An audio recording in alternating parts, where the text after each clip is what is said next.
and create some sort of background for you to work with. So what I want you to do initially is to imagine for yourselves as the Hope Church Game Show audience.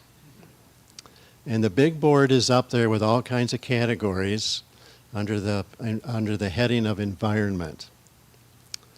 And I have selected arbitrarily on my part, climate science is a category, and Katharine Hayhoe for $500.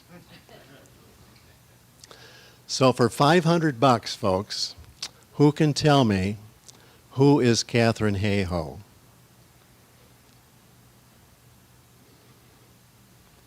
She's an author. Well, I mean, yeah, so was Washington Irving, you know, but you're getting close. Okay. Okay. No. She's, well, even,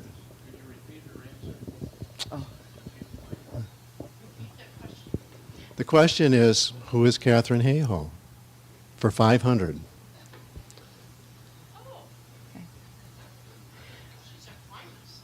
She's a climate scientist. And an author. And a writer. And the end of her book, one of her books says, she and her husband sit down and every year they rehearse what's the one thing they can change in the next year. So each year gets added on to. Yeah. And you were kind of half right that she is not a pastor, but it's worse, she's married to one. I was just going to say, she's married to a Baptist pastor. She's well known as an evangelical Christian, but she is also a world-class climate scientist. In fact, the U.S. government requires that there be a climate change report delivered to Congress every 4 years. Last time around, she was one of the principal writers for that report to Congress. She operates at that kind of level. And so if you want to get lost in detail about climate science and carbon pollution and all the issues related to it, she can take you into the weeds really deep. But what I do like about her is that she also says you don't have to be a climate scientist to understand the issues. It really boils down to a simple kind of statement. All you really need to know about climate science, about climate change and carbon pollution is this. Number one, it's real. Number two, it's us.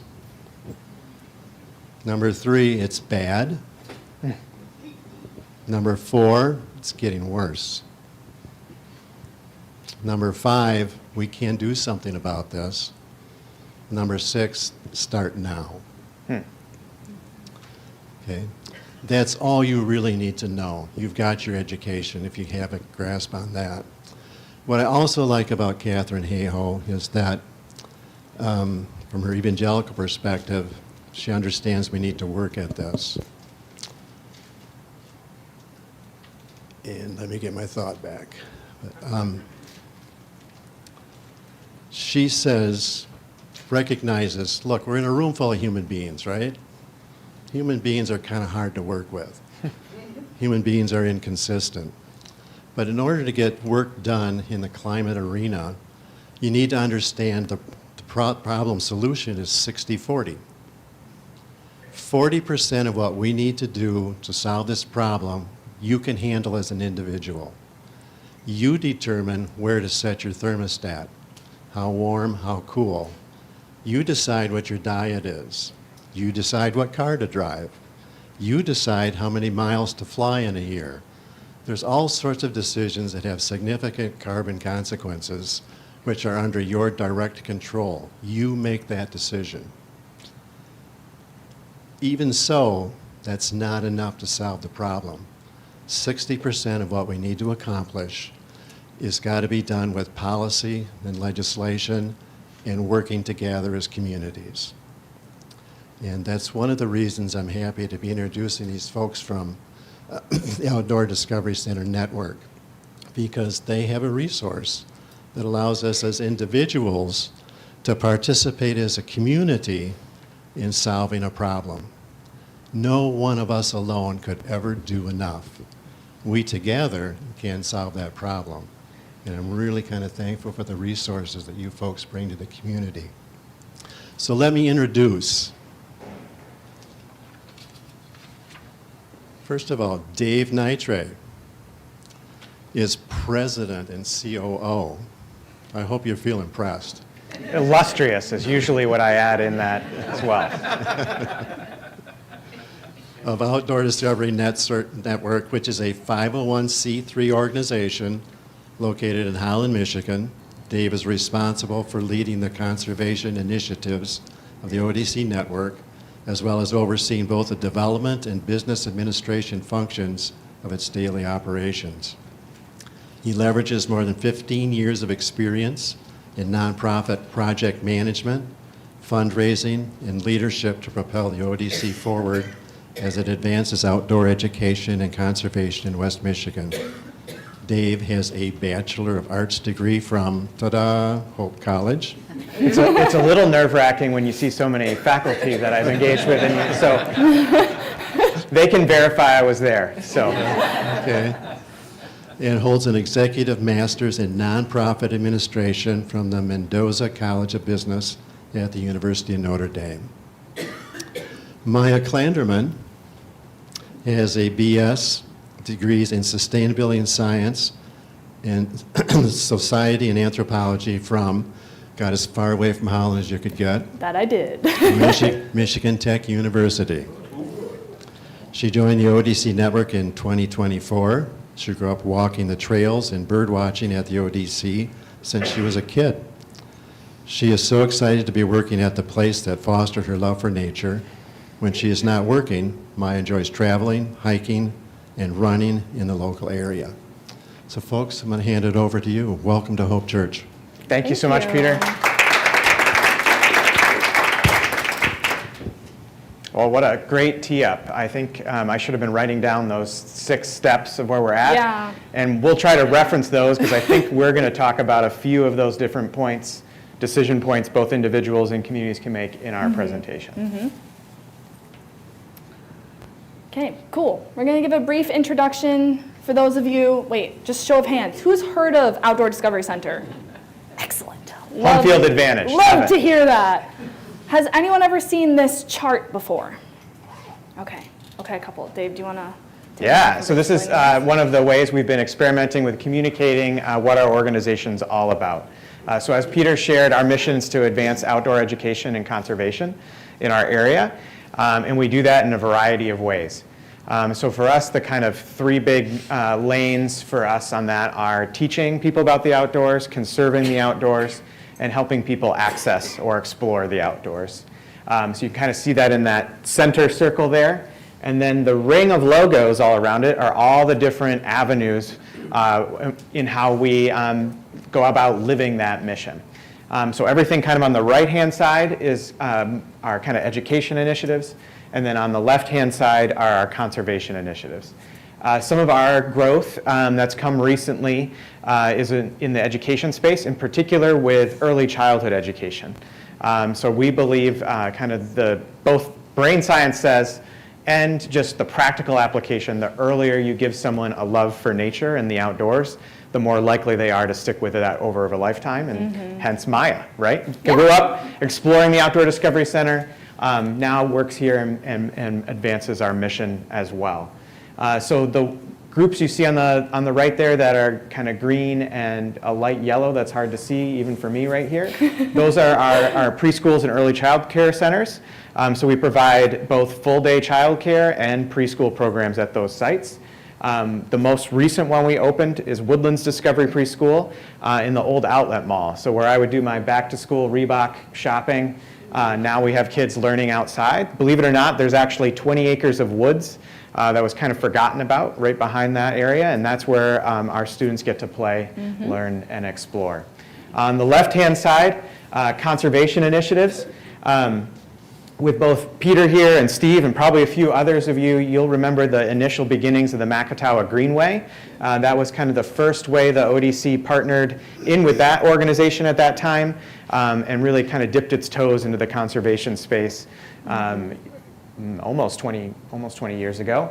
And next to those are some of our other conservation initiatives. We preserve habitat through our conservation services team. We've worked on water quality here in the Macatawa watershed through Project Clarity. We also have partnered with the City of Holland to help manage DeGraff Nature Center for them. Exciting news there. Last week they started drywalling the renovation in the inside. They have been working going on 2 years of working on renovating that space. I think the first time in my lifetime that they've done a major renovation. Yeah. So pretty excited about that. Maya and our conservation team will all be based in at there some point. when we're able to move back in. I think I covered those. Cool. One of the things to keep on the horizon, we're doing a lot more with K-12 schools at their sites. So just like you folks here have a rain garden that you've worked on, we've been working with schools to help them both do education and conservation at their sites. Schools are actually relatively large landowners in our communities, and so the more work we can do with them, we think that's a synergy there that is very effective. Yeah. And as an organization, we're celebrating our 25th anniversary this year. So Silver. Whoop, Yeah. whoop. So we're very excited to have that as well. So I always think it's good to know a little bit about the people presenting so you can get a perspective of what we might know or where we're coming from. So a couple of the highlights on this list, and Peter mentioned neither of my degrees are in climate science or science. For the Hope faculty here, the registrar, I believe, is John Huskins, is that right?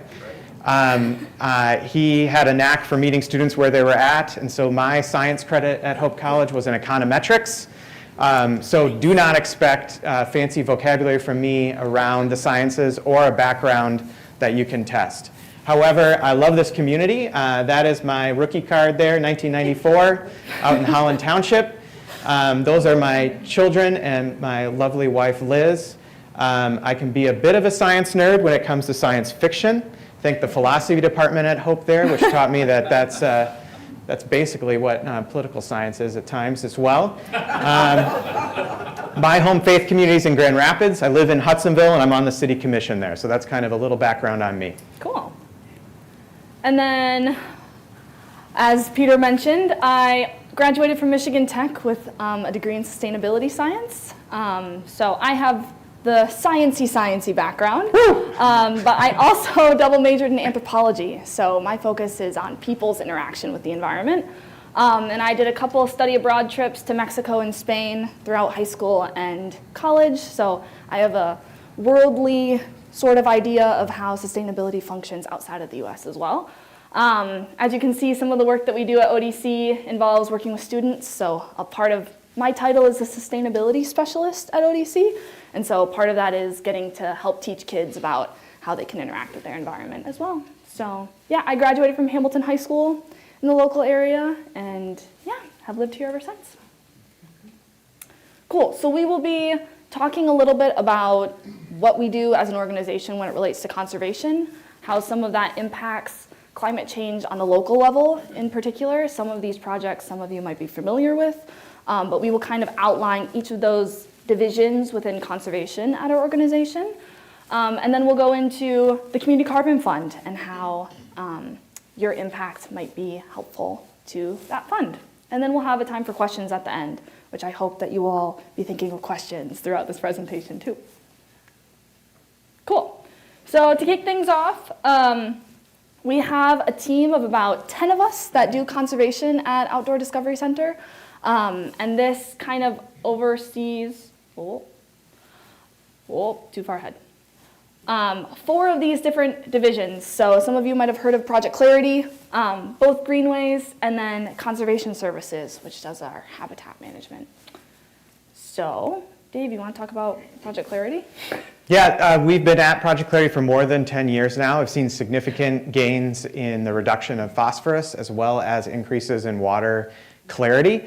Just one of the big things we're working on now, we've engaged a research group, ERD, and a company out of Florida that are looking at engineered application of aluminum, alum, which becomes aluminum phosphate, which helps, I used big words in science, that's a danger there, which can help settle that out and actually improve water quality. And so we're looking at how to apply it here. It's been done more than 60 times in Florida, and as of yet, it's not been done in a river system like ours in Michigan. It has been done in inland lake settings like in Spring Lake, but not in a river application that we've seen yet. So we're hoping that will give us the next kind of push to get closer to our final goal. Yeah. So there's been at least 290 acres of critical land, most of that being agricultural, that's been acquired, protected, and targeted over the last 10 years. 3 miles of streams and waterways have been restored through various methods. And then today, Lake Macatawa is cleaner and clearer than it has been in the past. So Project Clarity celebrated 10-year anniversary 2 years ago. So these numbers are from that anniversary. So over 46,000 tons of sediment annually is withheld from the Macatawa River. That's enough to fill 20 miles of back-to-back dump trucks across the length of the Macatawa River. So it's quite a cool statistic. And as you can see in this second graph, the water has gotten clearer. We do testing with this device called SekiDisc, which we put it down in the water and then we're able to tell the clarity of how far down we can see that disc. And so our interns every summer do that testing for us. And so we've been able to track since 2013 how clear that water has gotten, and the reduction of phosphorus plays a huge role in that. And as you can see, our goal is 70% reduction in phosphorus, and right now we're about 62%, so we still have some work to go, but definitely a significant decrease since 2008. So here on this picture are some good and bad management practices, we should say, of agricultural fields. Can anyone see maybe what's bad about the pictures on the right? Yeah, right? I decided to choose the pictures that had the most green and the most kind of, So this is some pretty bad erosion that you can see on the right-hand side, and that happens when there's nothing holding the soil in place. And so we work with a lot of farmers to have no-till practices that you can see here, that all of the residue is still left on the field when they plant. And also, reducing tillage, adding certain things within the chemistry to their fields to be able to help the soil kind of stay in place.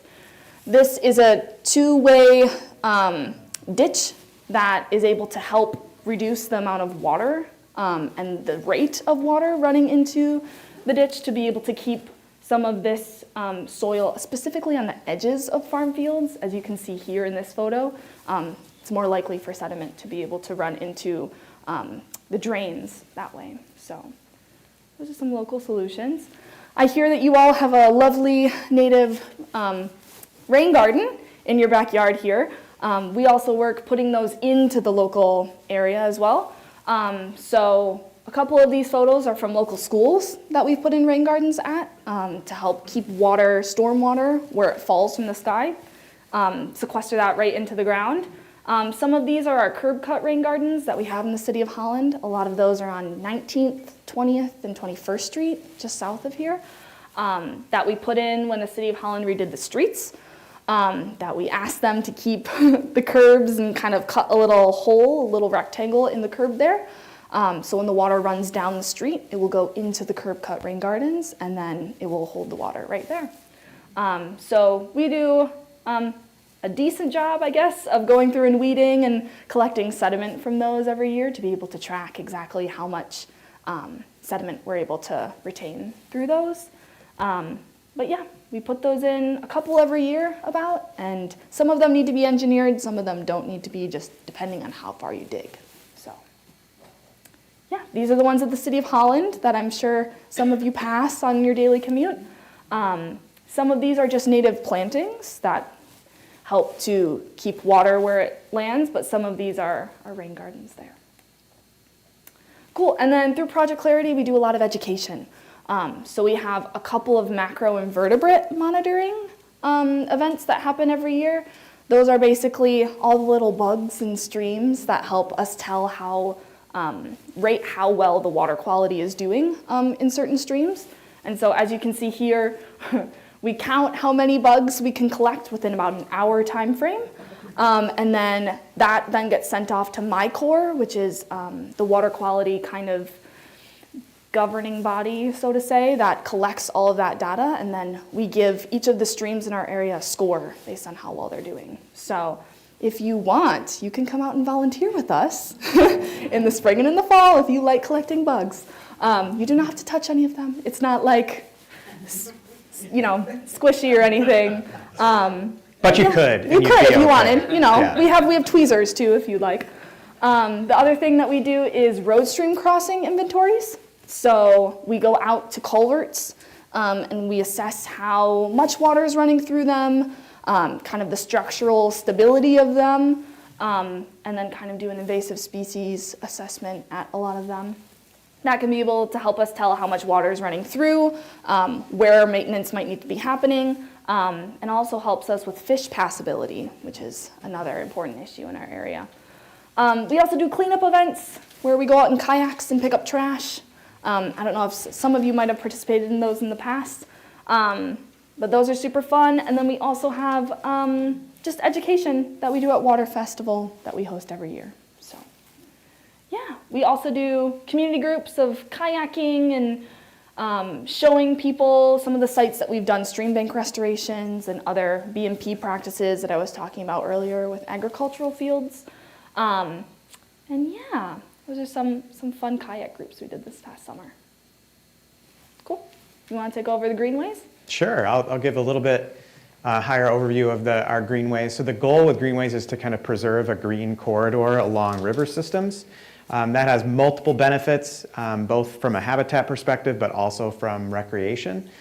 We've also found that's where, in the floodways in particular, some of the most untouched portions of our environment actually are. And so when we're able to do preservation in those areas, it helps maintain some of those most critical ecosystems that our community still has, which has all kinds of connections to our climate impact here in this area. Mm-hmm. And so both along the Macatawa here and then along the Kalamazoo River and its main tributary in Allegan County, the Rabbit River as well. Mm-hmm.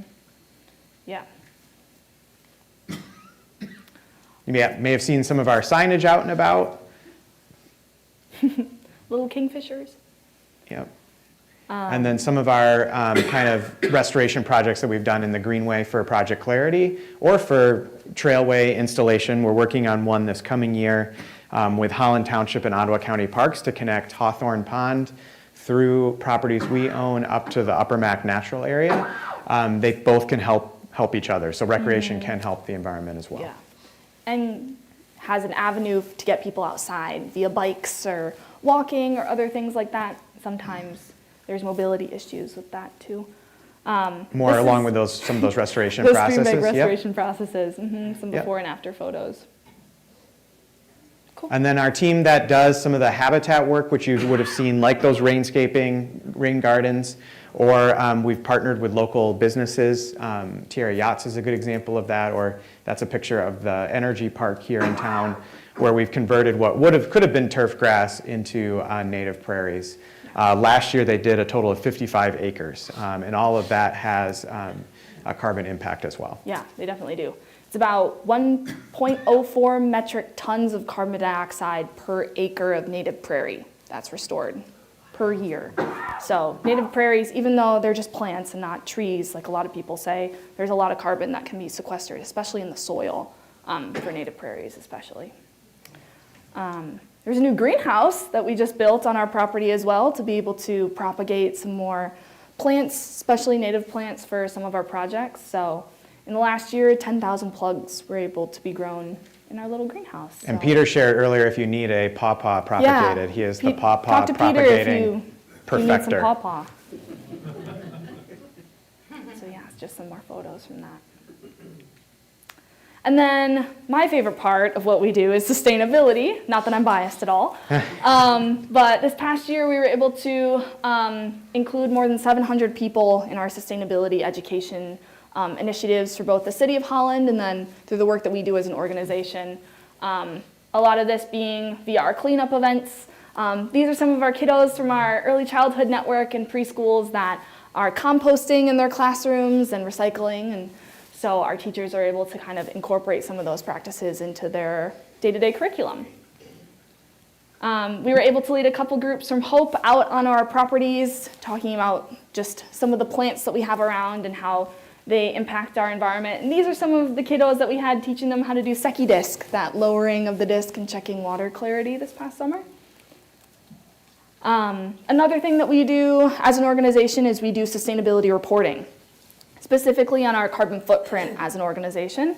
And part of my job is to kind of calculate all of these numbers throughout the year. And these are the numbers from last year, from 2024.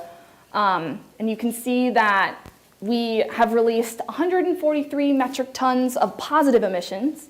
And Which while are it bad. says positive emissions, those are the bad ones. Yeah, Those she's had to are- train me in this several times. Those are this blue circle here, our natural gas, our air travel, our propane and diesel consumption. You'll notice something's missing from that list. We don't include our electricity. Oh, yeah. Oh, let sorry, him sorry. guess. I thought you were going to let him guess. It's Anyone okay. have an idea? Yeah. Electricity.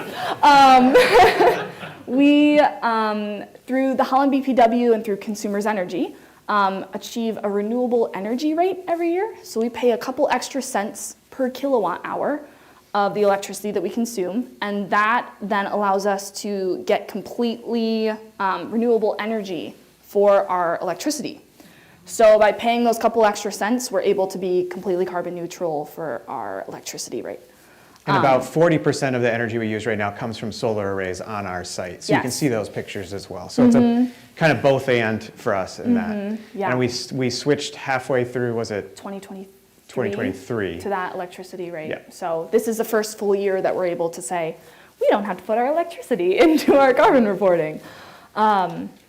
So some of these are things that we can't avoid, right? So like air travel, there's really, you have to fly on a plane if you want to get anywhere nowadays usually.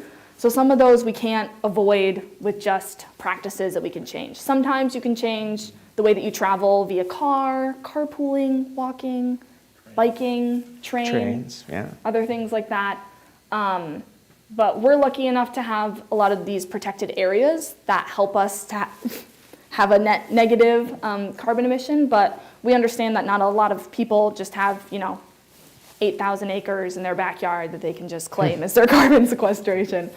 So because of that, we kind of adopted this carbon neutral strategy. And that kind of goes along with what Peter was saying earlier, right? Step one is reducing your energy usage. So improving your home energy efficiency, like reducing the temperature of your house, improving the ceiling of your windows for the winter, right? Planting trees around your house to help protect it and keep your heat in your house. And then opting for lower carbon energy sources. So having those renewable energy rates, those types of things always help. And then the second step is avoiding carbon intensive activities. So these would be shopping local. Don't make a ton of Amazon purchases.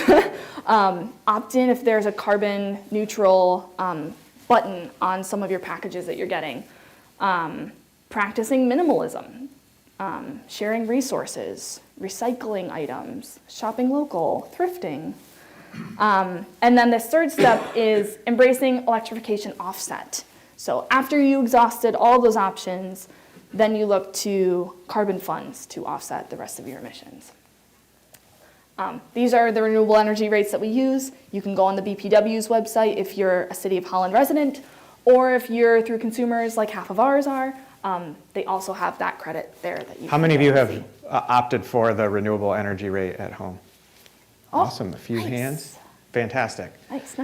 Just like Peter had kind of some of those steps for us, this is if you care at the basic level about affecting your carbon impact, this is a great way that's very accessible that you can make a change in that. Yeah. Just like in our strategy, there's things you do first, things you do second, things you do third. This is the one the This ODC is one of the recommends first. doing first.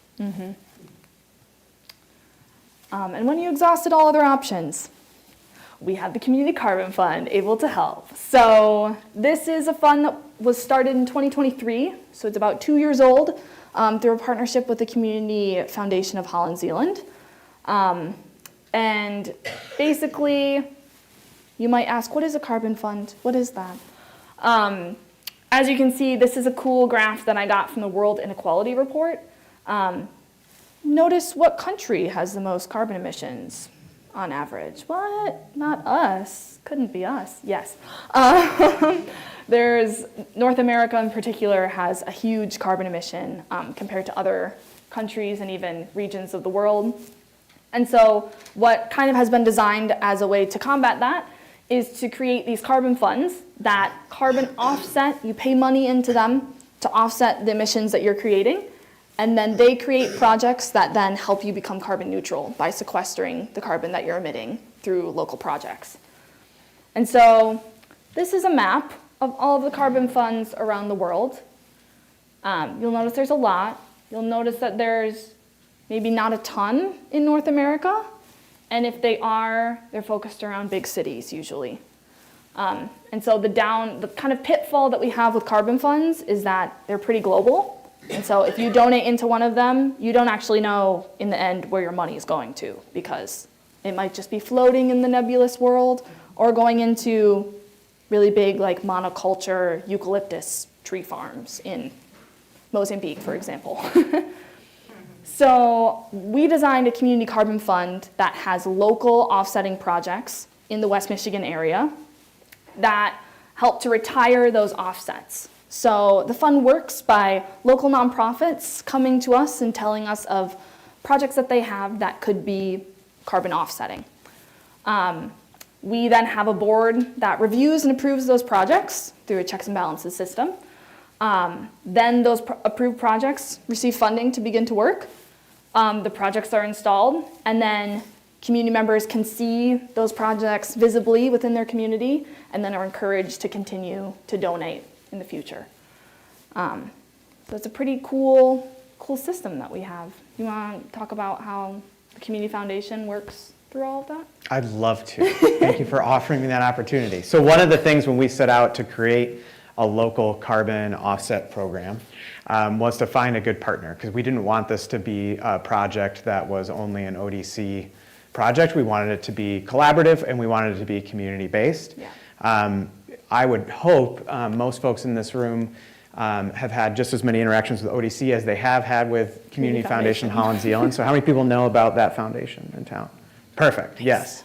So we thought it was just a really good match to pair with them. They've done funds for communities. They're currently managing, I think they're even higher than 700 now. We'll have to update that slide, but they're the experts at doing that, and so we look to them to be a partner. So our fund is set up as a field of interest fund there, which means these dollars are protected in their pool of investments to go towards carbon reduction activities. Yeah. So they have all the processes in place to ensure that. They do all the receipting for donors. They do all the, they kind of run that relationship on their end so that an individual or a different group or a business that wants to work with our carbon fund, if someone doesn't have a relationship with ODC, but they have a relationship with the Community Foundation, that's a natural connection point. And so our folks that know us can interact with it through them as well. And so that way everything kind of becomes a community approach. Mm-hmm. They have representatives that kind of run that advisory group for us. And then when that group lands on a project, they're the ones that actually disperse the funds to a nonprofit. Yeah. And so why should you as a community member participate in the Community Carbon Fund? It's a really easy and effective way to reduce those kind of carbon footprint avenues that you can't have within your normal practices. So flying, driving sometimes, and all of those others. So this is a screenshot that I took from our website that gives you kind of a monetary amount for your emissions based on different avenues, right? So a flight from Grand Rapids to Orlando would be about $15 to carbon offset. So that's the one that the Nyitray family, when you saw those cute little kids earlier, We have liked taking them to Florida from Yeah. time to time, and it is nice for me to know that that is something that I can offset, because there's not, as of yet, we've not been brave enough to drive the distance. Oh. But I think we may be trying that in the near future. But then also for a family with young kids, it's hard to switch to a fleet of Teslas at your home, Yeah. right? And so for us, the other way that we give to the Carbon Fund is to offset the emissions from our minivan and the sedan Yeah. that I drive. And so those are ways that really try to make that accessible. You can even see here just even if you wanted to offset the entire household emissions here in Michigan, and while that's certainly a significant sum of money, it is far more accessible than I would think most people would guess. If you had to think about what type of local project could we put in, and then could I give dollars to that local project and be able to offset my emissions for a year. So it's kind of a neat way to think about the cost locally of how you can impact your own carbon emissions. Yeah. And I had someone the other day use this custom offset amount for her multiple layover trip that I was able to just calculate quick a second for her. So if it's not one of these just generic drop-down ones, feel free to just send something into that contact form and we'll be able to provide you with an approximate amount and back you up with some of the math too if you're curious. So again, all of these projects that are being put in are from local nonprofits in the area.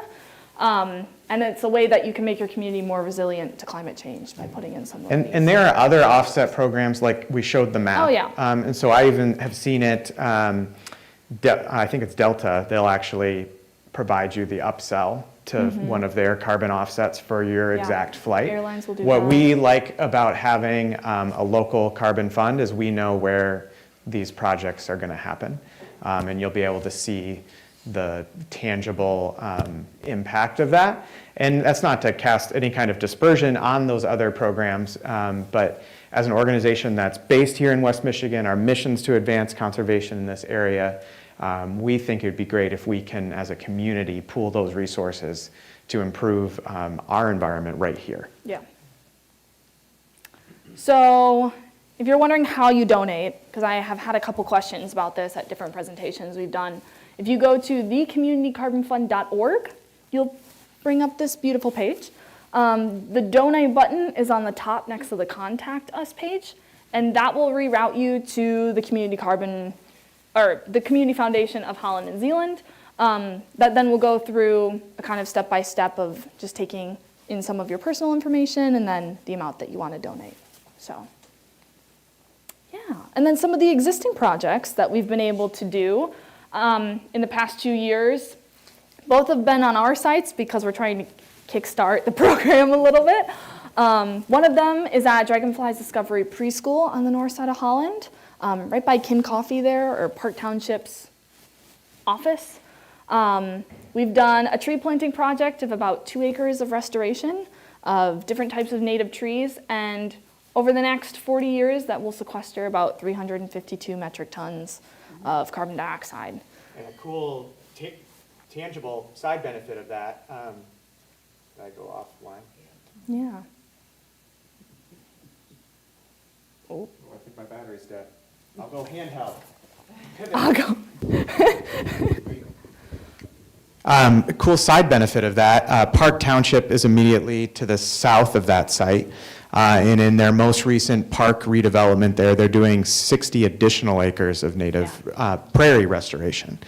So sometimes, even though this was a relatively smaller project for us in terms of the acreage of reforestation, it can spur other folks near you to take positive action as well. Yeah. And then our newest project that we just completed this past November is another project on our main campus site, Outdoor Discovery Center, where there was an old blueberry field that we kind of didn't know what to do with, that was growing a lot of invasive species. The blueberry bushes were really old and kind of scraggly. And so we decided to reforest that area. And so there's about 5 acres in total that we were able to reforest with about 4,000 trees. and it was able to sequester, over the next 40 years, it will sequester about 2,800 metric tons of carbon dioxide. So. And the Carbon Fund helped us leverage, so the reason the DNR logo is Yeah. there is it actually brought another $23,000 from the state of Michigan to match those resources. So another cool benefit of the Carbon Fund. Yeah, so the DNR grant that we got was for native habitat, so it's able to then help support endangered species that are in the area. It will in the future create a pretty robust ecosystem for some of those species. So here's some of our volunteers planting trees. If you've never seen tree planting, it's not necessarily pretty. It's pretty hard work, but through different volunteers, we were able to plant about 4,000 in about 3 weeks. So it was quite a long process. But essentially, just walking you through the basics, you have this trusty little tool here that you stick into the ground, and then you kind of move it back and forth, and then you then plant the tree into the ground and kind of step around it to kind of solidify the soil around the roots. And they don't look like actual normal trees. They look more like little twigs sticking out of the ground, which is hard not to trample some of them if you've already planted them in. But those are all the different types of native trees that we were able to plant. Some of those are better at infiltrating water. Some of those are good trees that have berries on them for birds. That was one of the goals of the DNR grant.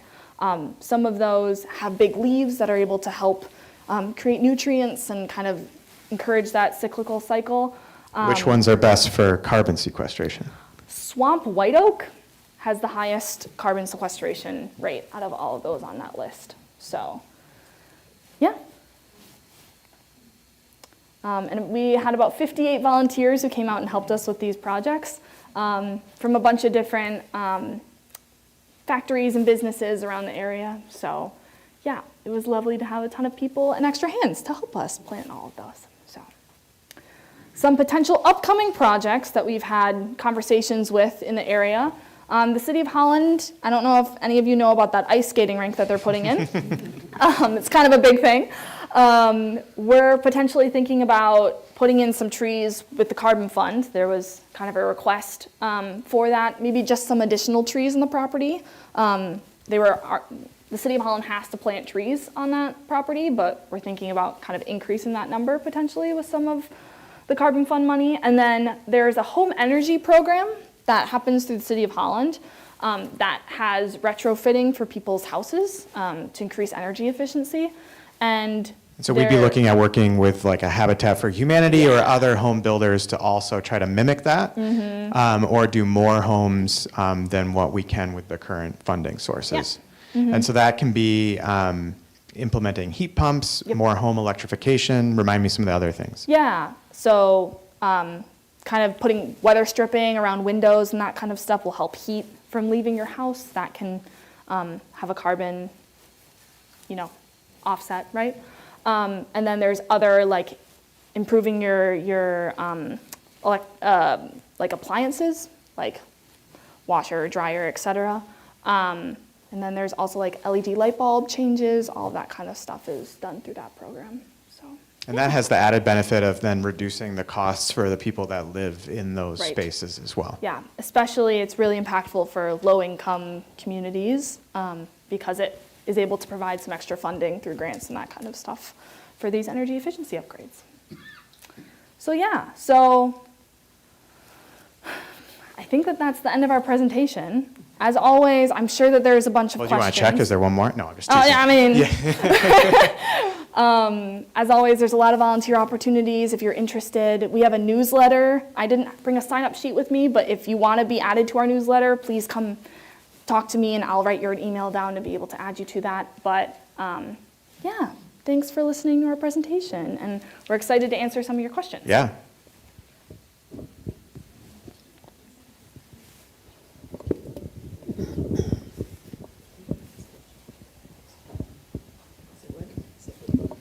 A number of your pictures showed the summer season here. What are we doing in the winter when we add salt to our Such a good question. So we have partnerships with all of the landscaping and snow plowing companies in the area. I think about a dozen of them have signed contracts with us to have some of those best practices when it comes to managing salt on roads in the winter. So we have a rate that we ask them to stay below for the amount of salt that they're putting down. Sometimes certain individuals maybe put a little extra salt down, but we have public education materials also out to people to kind of reduce the amount of chloride that they're using through their rock salt on the ground. We also do chloride testing in all of our streams in the area. So we have about two different sites, one at Hope College and one at DeGraff Nature Center, that we test every week for chloride in the water. And that is able to that data is able to inform our watershed management plan that we're working on renewing right now. And that will give a clear kind of outlook for the next 10 years of where those hot spots for chloride are, so we can target our education and companies that work in that area to reduce the chloride and rock salt. And neat side information on that, this area in particular has actually been, while we haven't been perfect, we've been ahead of the curve. So a lot of our blueberry farmers had been affected by chloride in water faster than what you or I might be experienced with. And so probably 20-ish years ago, they started working with the state of Michigan to have, you'll see it there, like blue environmentally sensitive property areas. And there are state regulations for how much chloride can go down on the roads there, even in those areas. And so definitely an issue that we're watching. It wasn't, I don't believe it was in our last watershed management plan. So the community has, this is higher level than ODC. The community has a watershed management plan, and that's what allows anybody in our community to get funding from the state of Michigan to take care of our water.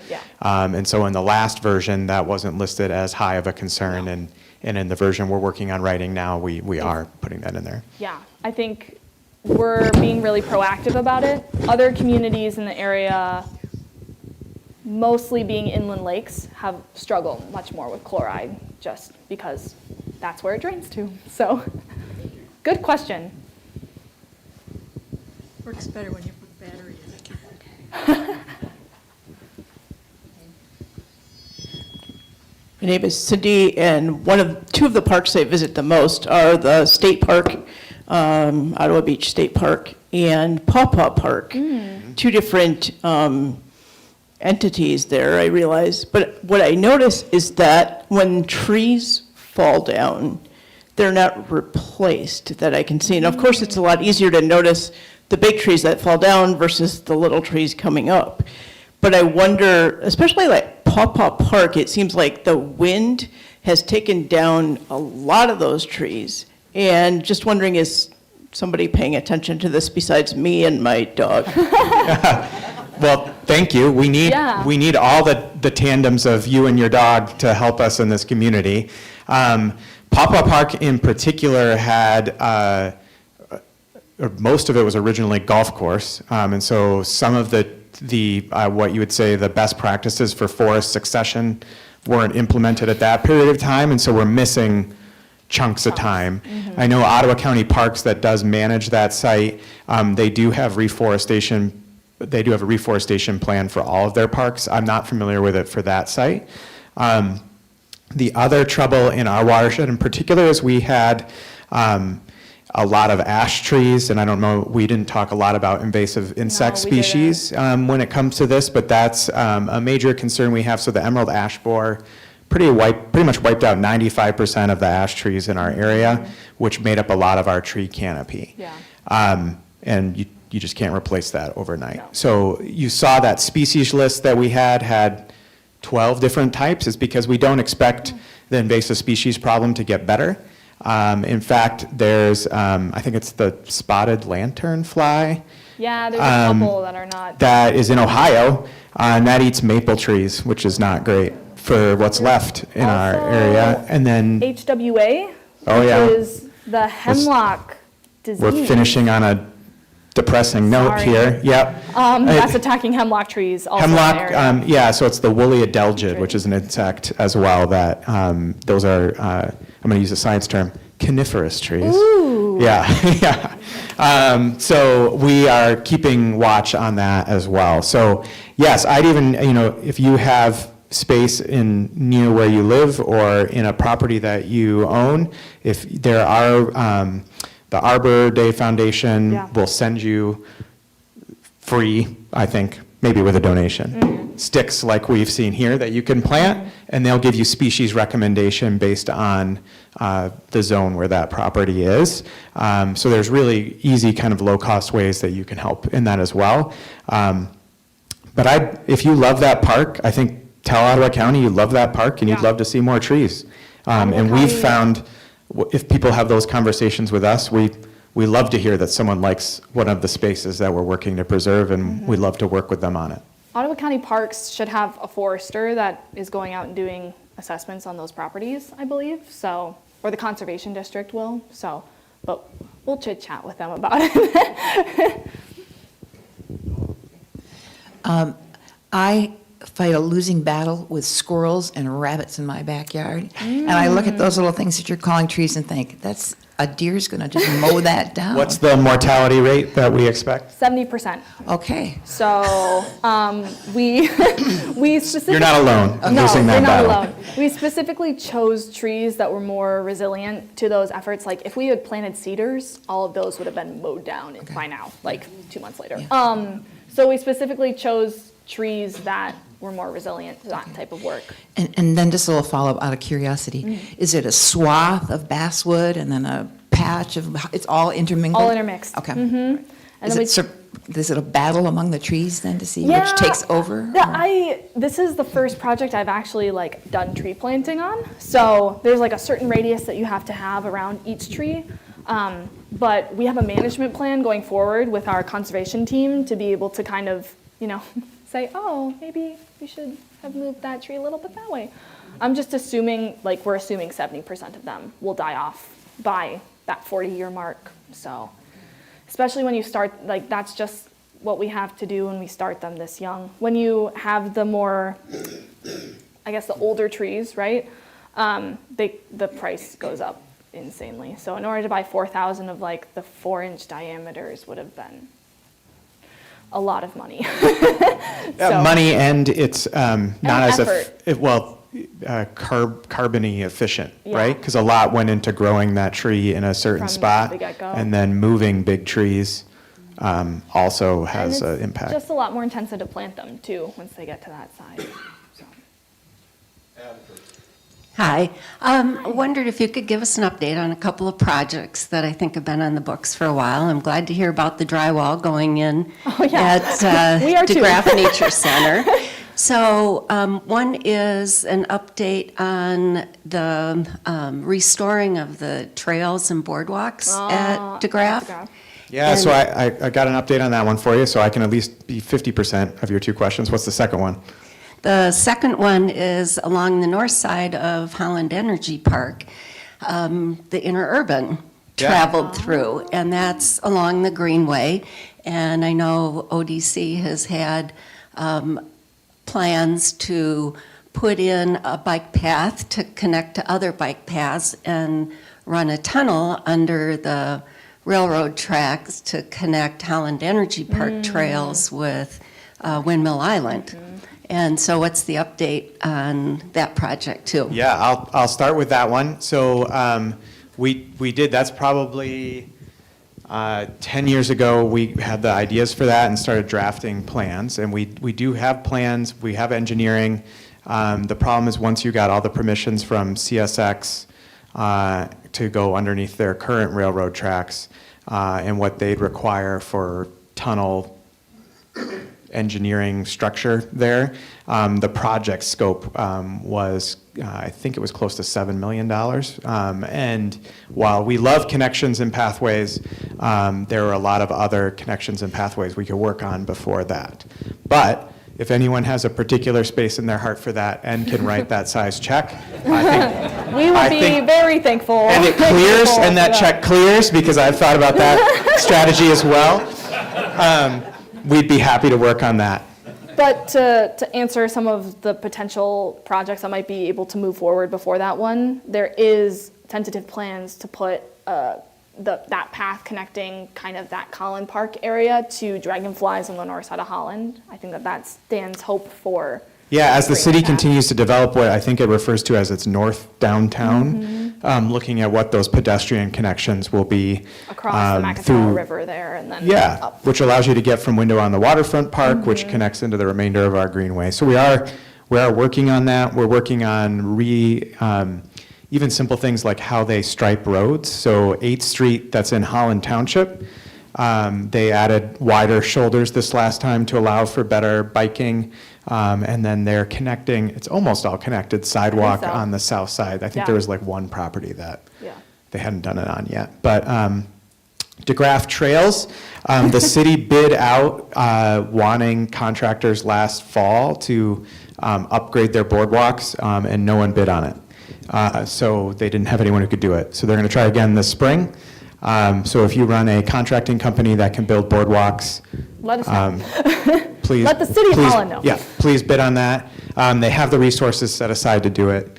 Like I shared earlier, that's the asset investments there haven't been as high on the priority list at the city historically, but they've really, both this DeGraff renovation and the new trails, the current city staff and council has really doubled down on investing in that site, which is exciting for me, even though it can be frustrating at times just with how long those things take. Yeah, so we're kind of the third party in that, in terms of decision making. But yeah, hopefully they'll be ready when the building's open. Hi, I'm Ruth. Hi. My question is related to the saving of the little trees that go in. So we hike a lot up in the Leelanau County area, and I noticed that they put plastic around their little trees. You know, plastic, yuck, right? And also it's not very nice to look at, but is there a reason that you don't put some kind of protective thing around your trees? Yeah, I think that's mostly for species that are more susceptible to like animal nibbling. At least from what I know of those trees, some of them have temperature variations where they don't do so well in the colder temperatures when they're that small. All the trees that we chose have been grown in the local area for 2 years. I think they're about 2 years old. So they're more resilient to just the climate of the region. Sometimes when they take trees from other places or they have pest problems around the area, they'll put that plastic around them. So, I'm glad you knew that answer, because I didn't. oh, did you not? No. Same thing with like orchards will do that with apple trees and sometimes blueberry bushes too. So I think it just depends on the area and what species, both animal and trees that you have in the area. So. Hopefully they hear our bald eagles cawing too nearby, so Yeah. that keeps the rabbits away maybe. Yeah. I think that. The financial geek in me would like to know how much money is in the carbon fund, and do you have a goal? How much do you want there? And just in terms of Love that, yeah, love that lead-up I question. love that $7 million check to go Yeah, right. I appreciate the financial, the geek part of it. So we have several $1,000s there now. The project, that's after doing the most recent tree planting project we had. So I think we were up over, We're over 10,000 before we Yeah. asked for this current project. yep. And our hope would be, so the way we priced the credit, so when you could go out and buy carbon credits, you can buy some that are those kind of global scale projects for maybe $10 a metric ton, or if they are more certified, better environmental projects, it could be $100, $200 a ton.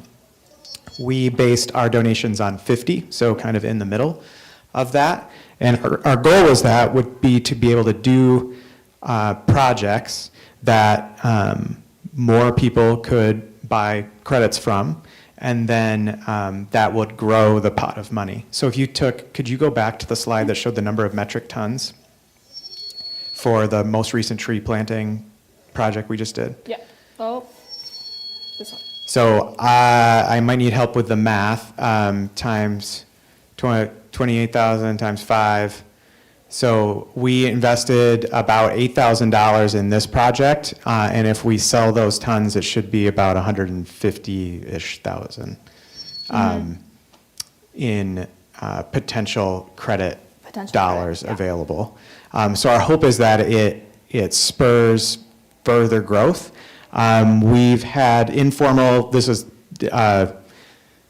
not secret news, but I can't give you specific names, but we've had informal conversations with companies that might be trying to offset like a particular line of their product using this carbon fund, which could make which we might need to sell all those metric tons to do that. So that's why we're trying to develop multiple different types of projects. So some of the electrification projects Maya talked about, because there is a certain amount of land available to plant trees on, or do prairie restorations. Yeah, good question, Peter. But to further answer your question, it is somewhat depleted right now, just because we did put in a big new project. So my hope would be that it is at a point where, so it's also invested, and so as those returns come in, if we have a large enough portion of dollars there that it can generate projects every year like this. Yeah. Or, for example, if we had a partnership with Habitat where one home could be electrified every year, kind of a thing, using the proceeds from the fund. Sorry, Jane, you're going to have to talk to Dave and Maya later, because it's my job to see that you get to worship on time. Thank you, Dave and Maya. This has been very Welcome. informative Thanks for and very having us. helpful.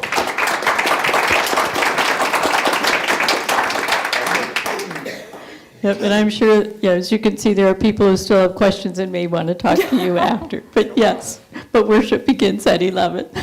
so don't keep them too long. Thank you, everybody. Thank you. Oh, thank you. Next week, you've heard a lot about affordable housing, and next week, our partners with Habitat for Humanity and Jubilee Ministries will be here, to talk about affordable housing. So we hope to see you back next week, too. Thank you.